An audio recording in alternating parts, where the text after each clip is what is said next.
Hey, what's up, gang? Over here at Weingartz, they are doing their winter open house. Just really quick, it's freaking raining here today, which is awesome. It's gonna be raining for 3 days, but Weingartz did their open house, so just came up here, had to get some parts and fix some equipment. Hey, taking my own advice with repairing broken equipment on rainy days, staying productive. But let me show you guys just a quick highlight of what they got going on with their open house. They even have some new gear that's pretty cool that I was able to capture some video on.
Some of their stuff that's outside.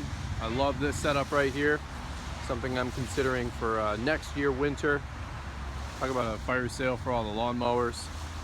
But inside they had a whole bunch of snow gear with all their plows. Love the Boss EXT. Been watching Stanley Dirt Monkey with his reviews on all the snow plow equipment lately. Big Boss guy, big fan. Love his channel. Thanks for watching. Don't forget to hit the like button, comment, and subscribe. I'm jumping back in the truck. It's raining here. We'll see you guys later. Bye-bye.